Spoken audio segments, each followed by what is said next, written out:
Hello and welcome to another episode of In the Wheels. Today we have the track sprinter Iona Moir. She is, as I said, a GB track sprinter. She rides primarily in the P1 position in the team sprint, but she also recently did a kilo at the European Championships, which we talk about quite some length about all different facets of cycling and track sprinting, as well as in general about her career, but also what it's like to go out with a fellow track sprinter and any, I guess, advantages and disadvantages that brings. So take a seat, have a listen, and most of all, enjoy.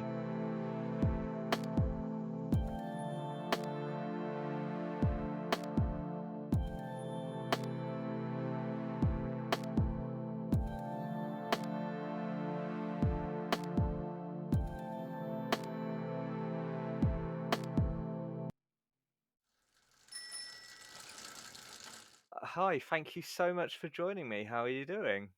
I'm good, thank you. How are you? Yeah, not too bad. The weather's abysmal right now, so I got caught in the rain a little earlier on the school run, but otherwise, no, it's all good. Um, so obviously, we just had national championships, and just before then had Euros. Yep. Um, I want to get into them in a bit, but first I want to understand like how you got into cycling, like what makes you you really. So yeah, like how did you find the sport? So I used to do gymnastics when I was younger, Hmm. and slowly I fell out of love with it, I guess. And my brother was racing bikes at Barking and Dagenham Cycling Club, um, and it was just around a running track. So after my gym sessions, I would go there, pick him up, and have a go round. And then eventually, over time, I kind of swapped sports to cycling. Um, And then from that, I joined Welling Wheelers in Hertfordshire and got onto the track more cyclocross, road racing, bit of everything. And then coming out of junior, I applied to I Develop Sprint up in Scotland. They were putting on a kind of talent thing or like getting into sprint. And yeah, I applied for that and got on. At first, I thought it was for endurance, but later found out it's for sprint, which probably suited me a bit better because I couldn't get up the climbs. And then, yeah, over lockdown, I was kind of on the program training at home. And then British Cycling put on a hit out in Manchester. And with Scottish Cycling, I attended that and then done some really good times and then got invited onto the junior program at the time. And yeah. Wow. That's kind of fascinating how like you went from cyclocross, road racing, and like proper endurance. Like Yeah, what I really cyclocross is 45 minutes plus a lap or whatever it is nowadays, and road racing can be and like even crits they're like 30 minutes and a lap at minimum. Like when you're yeah. UK, so which is what under 16, I guess, for people not familiar with categories. Um, it's kind of wild how you've gone from that to track sprinting, which is like the ultimate in terms of explosivity, especially because you seem to be more of a person one in the team sprint as well, which is like Yeah, the I know. the shortest amount of time you could possibly be doing a race for. I know. Going from doing like 3 hour training rides or 2 3 hours, to then yeah doing 19 seconds effort. It's pretty big difference. Yeah, as well, and also like that gymnastics background. Did that like were you in it long enough for that to help you in terms of, I guess, balance and dexterity? Yeah, I started when I was probably 3 years old, and then I Wow. finished kind of when I was starting secondary school. Hmm. So quite a while, probably like 7 to 10 years, I feel, and it was quite competitive. But I feel like I gained like all the coordination, the balance, like everything. I'd say I'm pretty well rounded with like skills and stuff. So yeah, it really helped me out. To be fair. Yeah, and we've kind of discussed your role in the team sprint. What pushed you towards person one versus, I don't know, being person three, having to do the free lap effort? Um, so when I was got onto the junior program, I got on because I had a good P1 lap, so the first standing lap. Um, and then from there, throughout junior, I kind of went in P2, so the middle person doing 2 laps. Hmm. Done that at junior Euros, and I haven't really gone back to P1 yet as of like 3 months ago.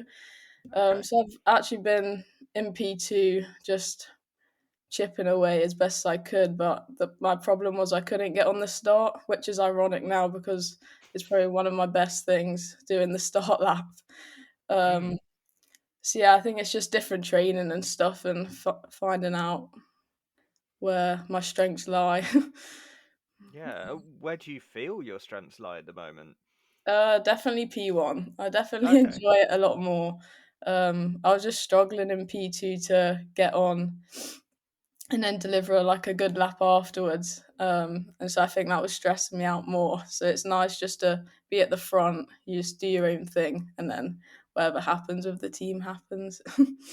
Yeah, I guess you can't control what they're doing. You just have to go, Yeah, foot to the floor, give everything for 250 meters, or yeah, depending on the track, and then you're done. Um, Obviously, some tracks are built different. Herne Hill, for example, was at like 450. It feels like, yeah, that's a uh, pretty long one. and like Euros one year, because it makes me laugh about it. Like it was in Guadeloupe on a concrete track. Yeah, It was 333 meters. yeah, Which yeah, one, the fact that it's held in Guadeloupe for the Euros, but it's part of France. It counts, but it's yeah, just weird that you would do that. Um, and then secondly, like 333 meters must have really mess with team pursuing because you're doing changes differently, team sprinting because again, like yeah, that first lap, you're having to do what? Like, let me do some quick maths. 83 extra meters. Like, I yeah, assume at that speed it doesn't take long, but the couple of seconds extra that you're holding on for yeah, is definitely. probably I like, know. It's like, well, we had our under 23s last year in Cottbus, which is 333 as well, mm, outdoors, concrete, I think. And that was hard, so we had to practice longer efforts inside. So we had to add more markers to the track. So we knew where we were changing to get the like full effort out and practice the longer distances. Um, so that was pretty tough because you were doing longer efforts at the time, and you were like, "I'm never gonna have to do this again," kind of thing. Just for this one race where the track's longer, but it paid off for us in the end. But it definitely was a lot harder. yeah, it's kind of crazy that like the GB, like the top level ones, like I'm trying to say it without trying to be rude at the same time, but like Emma and Lauren, and Yeah, and that team sprint combination that won at the nationals, like they're established. But then at the under 23 with, is it you, Rianne, and Rihanna? I want yeah, to say, yeah, which is easy to remember, I guess. Like you're coming up as well at under 23 altogether, and that's not a bad team. Uh, you know, you're yeah, no slouches either. You got second at nationals. Um, yeah, so push the main, like the senior squad close. Like yeah. surely that's really heartening for British cycling that the youth is coming through quite strongly. Yeah, I think it's good. We train, so for the past 2 years, it's been me, Rian, and Rihanna, and we've trained really well together and focused on the team sprint leading up to the under 23s.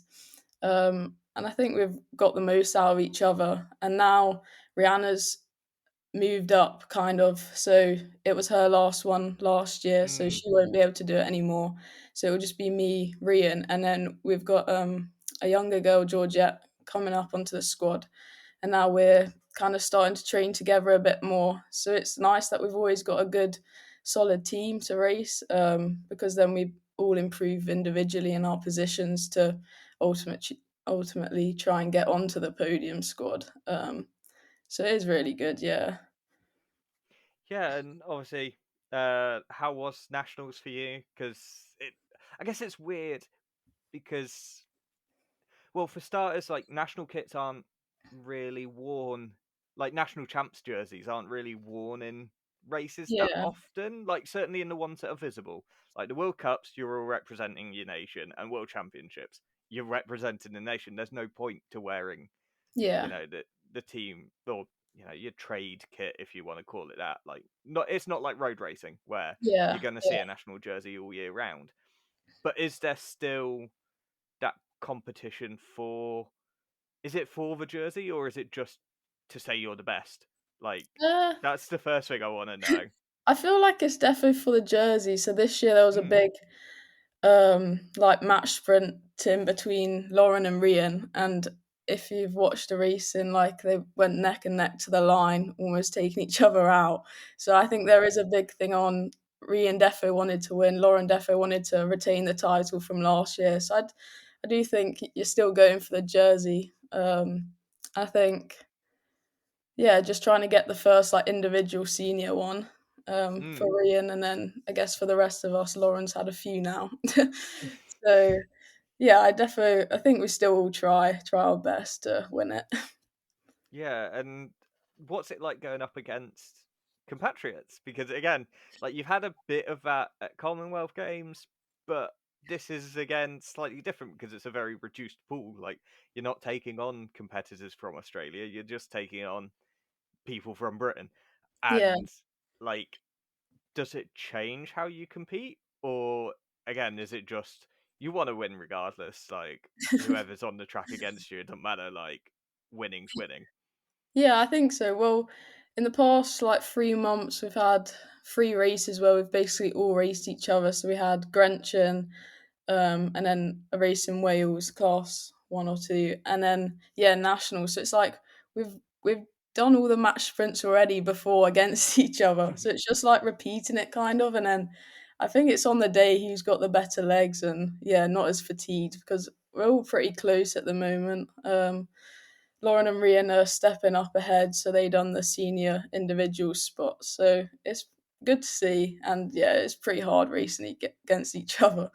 I guess you all want each other to win. You've all seen how hard each other trains, but yeah, Yeah, I guess it makes it a bit harder that Emma's also like is she still world champ? Um yeah, in the yeah, so sprint, she's I like think. yeah, 2 years in a row she's won that. Yeah, It's like, well, okay, if I have to win, I've got to yeah, beat the literal best in the world. yeah. Um and yeah, you said it does a lot come down to legs. How much does tactics play though in match sprinting, especially like, and Um, what I guess as a sort of topper to that, like what goes through your mind as you're racing? Like, what are your personal tactics? yeah, there's a lot of tactics that go into the match sprint. So it kind of depends, yeah, where your strengths are. So, like, you kind of think if your opponent's like a P3, so like they can do the longer efforts like Rian, you kind of don't want to build it up and get faster because you know Rian will probably hang on longer than you and then beat you. So, it's like for the P1 type, shorter, explosive people, you want to try keep it a bit slower, a bit more tactical if you can make any dives underneath and catch the other person off guard. But yeah, you've got to rely on your strengths to get you to the end of the race. Yeah, it's like if you're racing Emma though, what do you do? Like she's the Yeah, fastest in the world.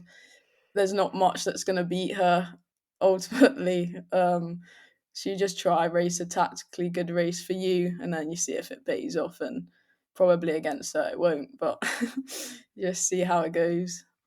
yeah. Have you ever been tempted to do? I think Felix English did it once to Chris Hoy, where you just stick a tiny gear on and just go from the gun.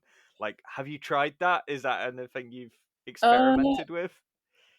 I don't. I think I've done it in training, but in a race, probably not. Because I feel like I think people have done it to me in a race, and then it's really hard trying to commit yourself at the start of the 3 laps to do the longer effort. So yeah, for me, I haven't really thought about doing it. I probably never think about doing it. It's more thinking, I really hope the other person doesn't do it to me. So you don't have Mm. to put out as much effort, especially when the match sprints, they stack up a lot. So it's a lot of repeating efforts. I mean, and if it's not the last one, you want to hold a little bit back to be able to do the finals and stuff. But yeah, Yeah, it's kind of that weird, like flux, I guess, or it's just like in my mind, like I'm sorry that I'm struggling to formulate this, but it's like you want to hold something back to be better placed or better positioned for the future races. yeah, But say it's the quarterfinals. If you want to make the semi-finals, sometimes you have to put the effort in definitely. and just sink that cost because, like, otherwise you're not going to be in the semi-finals anyway. Yeah, So you know it's pointless having the energy spare if you've not got the opportunity to use it. yeah, no, definitely, yeah. So it's kind of weird. Like, I guess it's a balancing act all the time. Yeah, Like, it also depends. Say if you qualify higher, you kind of know that you should be faster than the other person, so you're probably thinking, "Oh, I could win this without doing too much." But obviously, if you're the slower rider going into it, you may as well leave it all out there because you don't know if you will get through. Um, hmm, so qualifying helps to show how good your legs are, I guess, on the day, and what you can do in the races. yeah. But again, that could be potentially damaging because then you qualify well, then everyone's like, well, I'm gonna have to put everything against this person. Yeah, And I mean, likewise, if you're like, oh, I qualified first, I'm clearly the best, and yeah, then you sort of go in slightly complacent, you can yeah, end up definitely. Yeah, I hamstrung. mean, at nationals, I qualified third and then lost in the quarterfinals to Rihanna, who went Mm. 2 temps slower, and it's defo like she was defo going into it thinking she had to give it her all, and she came out on top. And so, yeah, I should have been thinking get it all out there too, but it's just racing sometimes. So it Yeah, defo is, yeah, I guess that all builds experience as well. Um, yeah, and obviously, another part of your experience was racing at the Euros. Is it Anadia, I want to say, in Portugal? yeah, Um, I uh, yeah. Yeah. Oh, good. I did get it right. My memory's so bad sometimes, honestly. That was Anadia was I think it was 2 years ago though. Oh God, So that was under 23s, and then the one at the start of the year was Zolder, Belgium. it was, wasn't it? Oh, God, yeah, yeah. Because This I know people who went and they wouldn't be able. Like Portugal would be a bit far for them, but Belgium's not bad. Yeah, yeah, you're right. Very good. Uh, so yeah, what was it like racing there? Because you did the kilo, which yeah, is that new for where? Like I can't remember how recently that's come in, but yeah. that So feels really new. yeah, this is the first year I'm pretty sure that we've raced the kilo now instead of the 500. Um, Yeah, because I yeah, once upon a time I talked to Paulina Gabosch, the German sprinter, yeah, and she was like, "In some ways, I don't want equality because like we'd yeah, have to ride a kilo, and that's horrendous." yeah. Um, what was it like? Pretty hard. Yeah, Yeah, so I went into it going for the standing lap. So already I had a really small gear on Hmm. and no TT bars. So after the first lap, it was really hard to keep pedaling for another three because your legs are just spinning out, the lactic acid's building up. So afterwards, I was, yeah, coughing all over the place. The air was so dry. I feel like I've never done 4 laps before. But yeah, so it was just a different experience. Yeah, because like I did notice the lack of TT bars. I was like, that's a weird choice for a kilo. Like 500 meters. Yeah, like Yeah, there's always that debate. Like, do you go tri bars? Do you go like yeah, what I'd call tri bars, like where you've got your hands out in front of you versus the sort of standard drop handlebars. Like for 500 meters, it's hard to know whether it makes a difference. But a kilo, like probably by about turn two, turn three, you should be starting to get like yeah, think about at least TTing it, and yeah, you just didn't. You went the whole way on drops. yeah. Yeah, I think. Which lap was the worst? Like, I guess actually no. Let's rephrase that question. At which point did you go, "Oh no, this is starting to suck"? To be honest, it was pretty short in. It was like a lap and a half. And I was Oh like, no. and I was like, this is a really long way now. Like, I was like, we've got 2.5 to go. And then probably the worst one was coming in like the back straight of the lap. So before you get the bell, and I was like, gosh, like I can't believe I've still got another lap. Like, it was crazy. Yeah. Like, Yeah, because like for that to sit to kind of hit you before you've even reached halfway, because you can't even go, "Well, I've done at least half of it. yeah, That's not bad." Like, no, you were just like, "Oh, I've still got the majority to go," and then yeah, like yeah, that bell must have been a bit of a relief. Uh, yeah, yeah, a lot. but like clearly, as you kind of signaled it, like there was a purpose to it. It was kind of do a standing start and see what you like for the P1, and clearly you did very well. And then it was just oh well, we might as well do 3 more laps while you're Yeah, here. yeah, Um, basically. yeah. Could you imagine? Like, did it ever cross your mind to go? I could just feign injury and just stop after three. Like, I Uh, don't know that anyone has, but could you like? Would yeah, you ever do that, or just go? not in the moment. I think before the race, I definitely tried to get out of it. I'm not gonna lie. Like, I really, really didn't want to do the 4 laps. And then to be honest, my biggest worry was that it was going to be shown on TV, and then like wasn't going to do well because obviously knowing I'm only going to do a good lap, and I didn't know what the final time could be. So that was my biggest worry, was that it was going to be shown on TV, so I didn't want to do it. But then luckily I remembered there's qualifying, so it wasn't, and then obviously top 8 will then be shown on TV, so that eased it a bit. But I definitely tried to get out of it. I think in the moment I just like put my head down, just kept pedaling. I mean, at the time it was very slowly.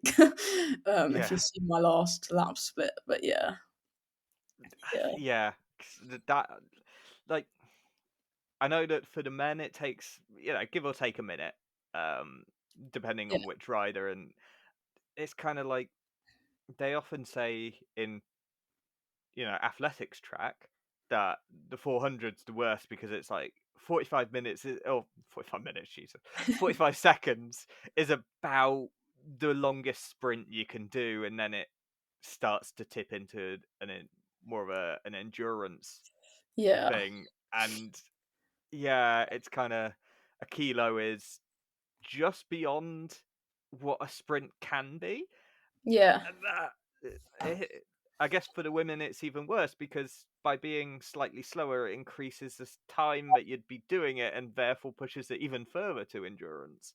yeah, Um, definitely. I'm curious, like, was it all track sprinters who did it at Euros? Because Um, I'm curious whether any women, like from the endurance side, like a good TPer who can do like the opening, would yeah, I do it think. instead. Yeah, a few enduros done it. So we had from GB, we had Nia Evans doing it, and she Mm. obviously rides the team pursuit and bunch races, and she got 8th, I think. Oh. And there was a few other countries endurance. I don't know if the podium was all sprinters. There might have been one endurance on it, but yeah, I think like the main like P1s in the team pursuit. I might be wrong. We're doing it. Yeah, Because that obviously, makes the most sense. yeah, they do the start. And to be honest, they were probably the most dialed, obviously, on their TT Mm. position. And the sprinters, it was more like just hanging on the classic last laps really slow. Yeah, oh, I've seen some like awful ones before. Yeah, It's always interesting to watch as well. Like again, 500 meters. It's hard to get a measure of how someone's doing and whether they're tying up. yeah, But the kilo, like, it's almost dangerous to be super up in the first lap because yeah, then you're like, oh, they're gonna die a death on the last lap, yeah, and you watch yeah, as it slowly gets worse and worse into the red. Like in yeah, terms of like green meaning that you're ahead of a leader, and red being like, yeah, yeah, you see it get closer and closer, and then just crumble basically. Yeah, Like, I mean, when I done the ride, I was also really scared that someone could catch me. So, like, the last half, like, when I crossed their line, so when they finished, I think I looked underneath to see if anyone was actually coming at me. 'Cause I was oh really scared if god, they were in bars that, like, they wouldn't really be able to see. And obviously, you're not really thinking about catching someone in 4 laps. It would be pretty bad. But yeah, that did go through my head as well because I was like, I gotta, like, keep pushing on just so I don't get caught. Um, yeah, oh god, that would be. But then, like, it does remind me of a fun idea I thought of a track race, which is like the ultimate pursuit, where it's 32 laps instead of 16. So it's an 8K, but yeah, then, like, I think it opens it up more for tactics. Like, do you absolutely go for it for the like try and yeah, do a kilo essentially and try and catch them unawares yeah, and hope you catch them before and then don't tie up because that would be yeah. horrendous. Like Yeah, 7 more kilometers to go. Yeah, I think that would make it a more interesting race potentially. yeah, bit of Trying to tactics. absolutely blaze it for a quick catch. Um, but yeah, how I guess there's also been quite a lot of change in your life recently. Now you're fully into under 23. You've moved in with Harry. How's that? Because does it help that you're both obviously both athletes, but both athletes in the same sport and the same discipline within the sport? Because I assume it would be slightly different if he was an endurance rider, but you're both sprinters. So does that, and both for GB, so even the same federation, it's not like a situation where it's two different countries and Yeah. therefore that can be difficult. Um, does that make it easier? Or can that be harder? I don't know. Yeah, so we moved in a year ago to this Mm. house. It's just, like, on the edge of Manchester. So we picked it because it was close to track, so the whole thing is so we didn't have to travel far. And it's okay. I feel like a year now, we've like got the balance. So like I cook, he cleans, and it's. I think it is good that we both do the same. Just because you understand, like, you more understand how tired each other are. Just from like the double days of track and gym. Um, and some days you can drive in together, so it helps the workload a bit. Um, I but mean, I can tell you're a sprinter from what you've said because you're like, we want to be as close as possible to not waste any energy to get here, and we'll still drive yeah, if we yeah, can. Like, an endurance rider would pick a village like 10 miles out so they can get a yeah, quick spin in yeah, beforehand. You're like, no, we want to be like, if we're not living in the center itself, then yeah. which Then that would be quite weird, actually, but yeah, not beyond the yeah. realms. But yeah, that's No, such I a mean, sprinter mentality. yeah, I mean, a few of the others rent in town, and they drive in still or get transport in. Um, But I mean, I've ridden in a few times last year in good weather, but it's always the ride. So I like the ride in, but it's always the ride back where you're like, now I'm really tired. I didn't think this through. Like, I've got a bag on my back. It's slightly uphill on the way home, and like you just want to get home at that point. So I definitely make the wrong decision in the mornings. But um, yeah, it's a nice commute if it's good weather. Yeah, it just made me laugh when I was like, yeah. I mean, some are just born into being a sprinter, I guess. Yeah, yeah, I definitely wasn't meant to be an endurance rider. That's yeah. I mean, that's the beauty of cycling as well. You've got like tiny people like Quintana who was never born to be a track sprinter. He was always born to go up Yeah, mountains quickly. And then we've got people like yourself who are like, yeah, I'm born to be a sprinter, and yeah, that's good. Like the diversity in cycling is great, and I wish there were more diversity at times. Um, yeah.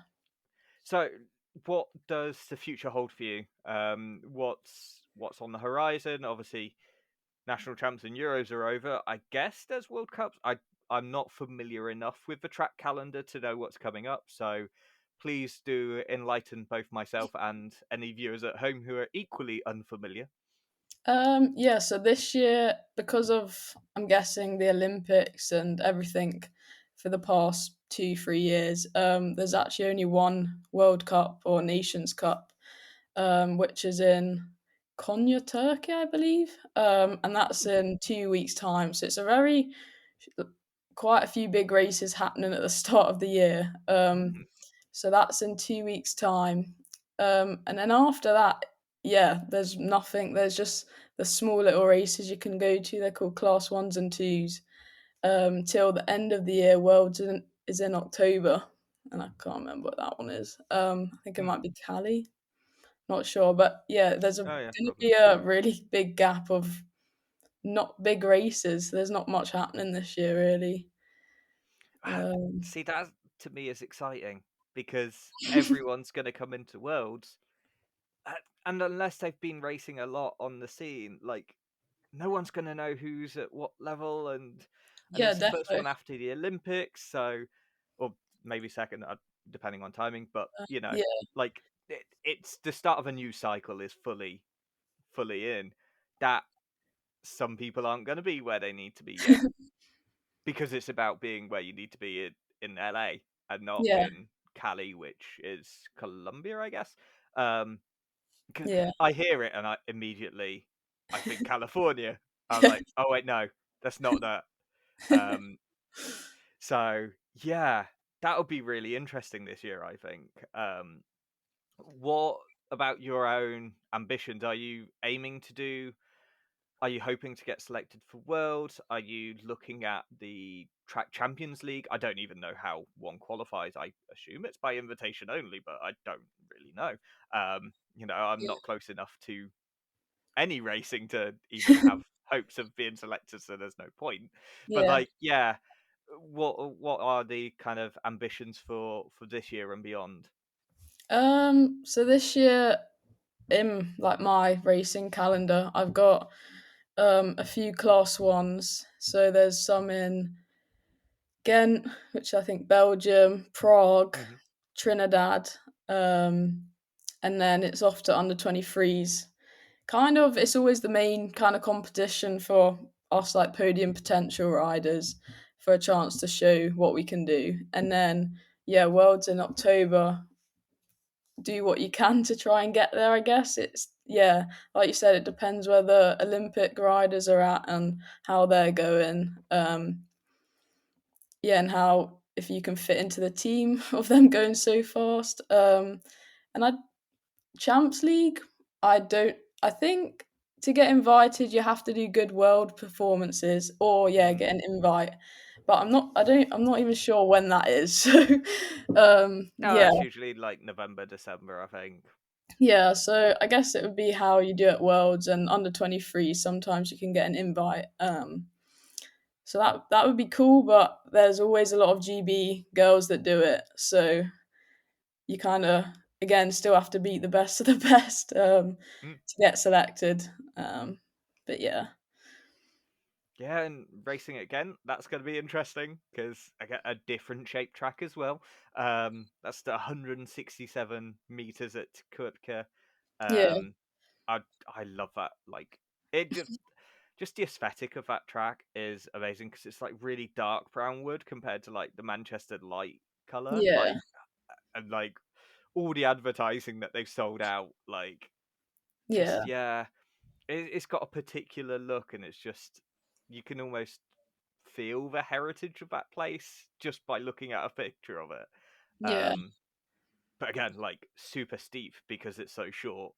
yeah, Um, yeah, yeah, I guess it makes P1 a super easy job though. Uh, don't have to yeah, do hard like only doing 2/3 of an event. yeah, yeah. But I think it will. I don't think we'll do team sprint stuff probably till near under 23. So now it's Hmm. all focus on sprinting gear and individual stuff and see how you can do. Um, Do you prefer match sprinting or Kieran out of those two? uh, I I feel like sometimes I get better results in the Kieran just because I'm pretty good at following the wheels. Um, Hmm, I don't know. I feel like I'm even on both, to be fair. yeah, and that's fair enough. I mean, you're still super early in your Yeah, career, and yeah, what's to stop you doing everything? Like, you may as well. yeah, yeah, Um, so yeah, it's great. How can people metaphorically keep up with you? Obviously, as a P1 starter, it's very hard to keep up with you in a literal sense. But how can people find you on social media and things like that to know how these Nation Cups and C1 events are going? Because they're not super televised, they're not publicised that often. Um, Results are hard to find. yeah, So finding it from source and from someone who's doing them is often the best way. So yeah, how can people follow you and keep up? yeah. It would just be on Instagram mainly. It's Hmm. the easiest way to post little videos and photos of how you're getting on. And then I just created like a LinkedIn. So Okay. on there's a few extra things that I'm doing. So like Q&As and bits and bobs to try and grow like the social media and stuff that I'm doing in cycling. And then so Harry, my boyfriend, just created a vlog on YouTube, and so he's going to be putting out like insights from the racing. Hmm. He's got one up from Euros already, and so I guess over there I've been helping trying to film a few things for him to put together the vlogs and stuff. But yeah, if they're big races, you'll see all the girls and the boys in them, so they're pretty cool. Oh Um, wow. yeah, because sometimes, yeah, the you can't really watch the racing that much on TV anymore, or it's just harder to access, especially the track stuff. So, like nationals wasn't, I don't think, televised anywhere. No, Um, I don't think that's been televised in a long time. yeah, yeah, But eagle-eyed people will have seen Iona's Instagram come up on screen a couple of minutes ago. You'll have to rewind. But as I'm speaking now, there will be a timestamp of what time to look out for. I'll figure that all out when I do my own editing. Um, but yeah, like I find it not great that it's not televised because I didn't really know the results. I follow BC on Instagram and I expected to see like vague results at least, and I have a yeah, sort of picture. I know Archie Atkinson won something. That's about all I could tell you from. Oh, like Anna yeah, Morris broke the world record. That's about yeah, all I remember because it wasn't super visible. yeah. And It yeah, was pretty hard. There wasn't like they had cameras in track center recording the racing, but I think that was only for like the big screen in track. So there was one screen showing it, which I thought was a bit funny because everyone's paid to see it in person. They're not going to watch the screen. But yeah, and it's not as if like velodromes are quite accessible in terms of visibility. yeah, Like yeah, there's not massive stanchions in the way, and it's not like football. It can be difficult to see both yeah, ends at times. Like I feel like a velodrome, you can see what's going on at pretty much all places. yeah, Um, defo, defo. so yeah, that's a weird one. Yeah, I, yeah, I my personal opinion is that there should be more visibility of races. We didn't get to see the National Cyclocross Championships this year, which yeah, I was gutted about, especially because one of my friends won. Like, that would have been amazing to see. But even if she hadn't won, I'd still want to see, yeah, like, yeah. because it's so different from World Cups and seeing that, like, Especially at a cross race because yeah, not like track, you're not seeing everything. hmm You're not seeing if on the other side of the course someone's made an error or someone's caught up. Cross is really hard to watch in person. Like it's a great atmosphere yeah, for the chunk you're watching. But yeah, cross is a good one to watch on TV. So when we had GCN racing, I would stick on a cross race to do my turbos too and stuff. And now I feel like I've kind of fallen out or lost touch with what races hmm are even going on in the world. So I've kind of lost that part of yeah watching races and keeping up. Yeah, and I think for the track races as well, there's not that much pub publicity around track, I feel, like, compared to road races. So I feel like when there is a race, it's always good to try get a live stream going, Yeah, because for that's the thing. people to Like watch. the Welsh one was that Cymru or however they called it. Yeah, Like I only know about that because I looked at your Instagram this morning just as a sort of last minute prep. yeah, Like I wouldn't have known otherwise, and that's only because you went there and again yeah, posted about it. Had yeah, it been like, yeah, if there was a live stream or anything, like people want content, and yeah, if you're able to give them easy content, 'cause Velodrome, again, that's possibly the easiest one. yeah, yeah, Cyclocross, as you said, like I get it, it can be difficult. It's often in fields which don't have good signal anyway, and yeah, there's wooded sections where it might be difficult, even more difficult than otherwise, to get signal, and you have to have control of multiple cameras at once because you can't just have a single camera. Like you have yeah, to be like changing the view quite regularly. yeah, It's track, like everything's in a very small space. It's what 250 meters round. So what yeah, let's I guess the span of what trying to think end to end, like 200 meters max, maybe yeah, is what the coverage you need of a camera, and you can yeah, have one pointing at either line for the start and finish straight. You yeah, know, one doing an overview. Just yeah, film it raw as well. Like, don't even need a commentator. Just the yeah, action can speak for itself, yeah, and most buildings, especially if it's a velodrome, they've probably got Wi-Fi.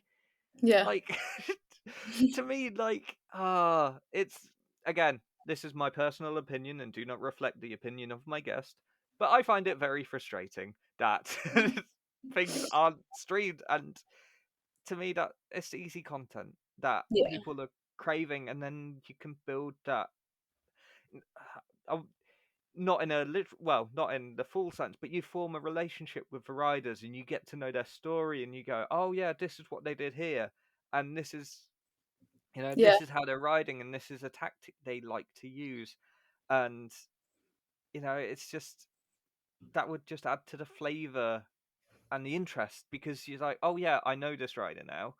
yeah, Um, it's like I don't know if you watched Taskmaster. I'm going on a massive tangent, but it's the end of the interview no, anyway. Like they just get it's a comedy show, and they get five comedians, some known, some unknown, and they do tasks, and it's to get points that don't ultimately matter, but it's a yeah, competition, and sometimes you don't have a clue who some of them are. Like I didn't know who May Martin was, but they were great, and because it's the same cast for 10 episodes in a row, you grow with them and you get to yeah, know who they are. And even like I watched the New Zealand version, which again I know even fewer comedians there, yeah, but again, like you get to like I've fallen in love with the comedian David Correos because he's so funny, and yeah, I wouldn't have known his name beforehand, but yeah, he's great, and he's a former power lifter. He did the Commonwealth Games. Like wow, he's a yeah, great guy, and yeah, it's just like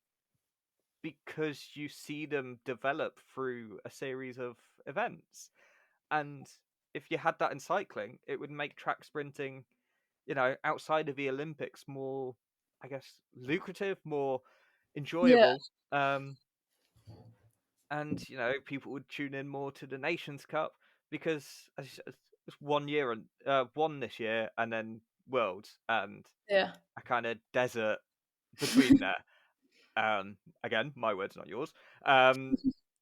And it's just like surely you could just have something for people to cling on to and watch, and yeah, it's just a bit yeah. It's like trying to disappointing keep, almost. yeah, it's trying to keep like the interest of, yeah, other people that aren't maybe so involved in track cycling or aren't going to all the races, like interested and yeah, following your journey kind of thing.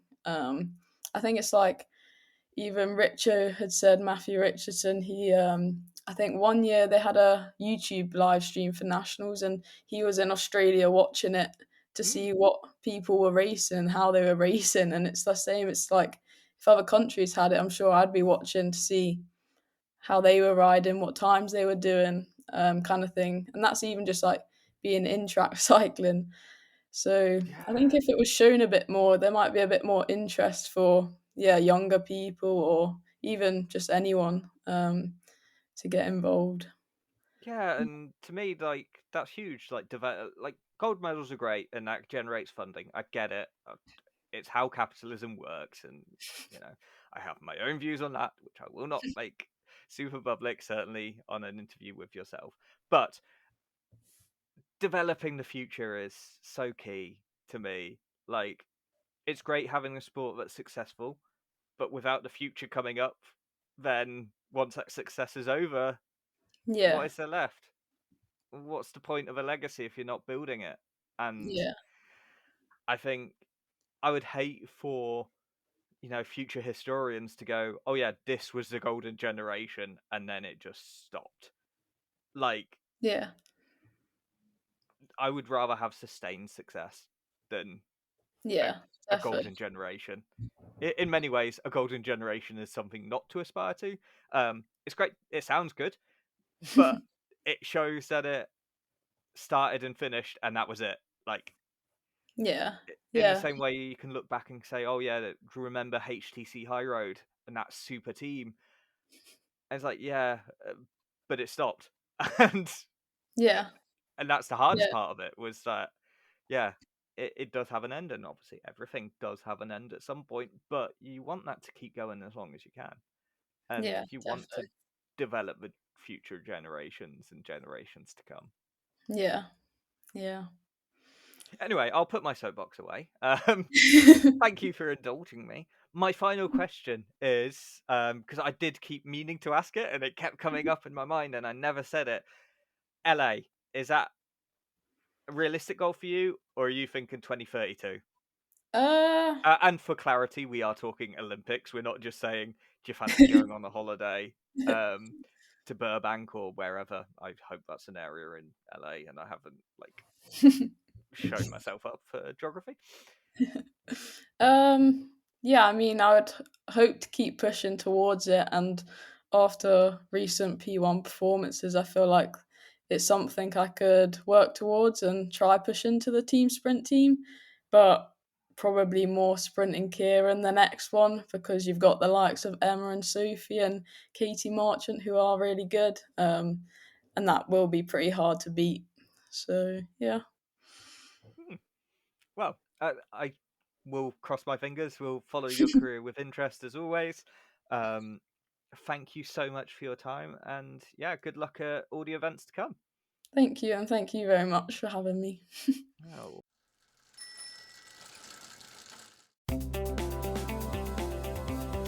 Well, there you go. I hope you enjoyed it as much as we did recording it. Ina's so lovely. We ended up chatting for about 15 minutes afterwards when we'd stopped recording and just, setting the worlds to rights, which was really funny. So yeah, just I hope you sticked around, stuck around for as long as this was, and that we'll see you on the next interview. Until then, ta-ta.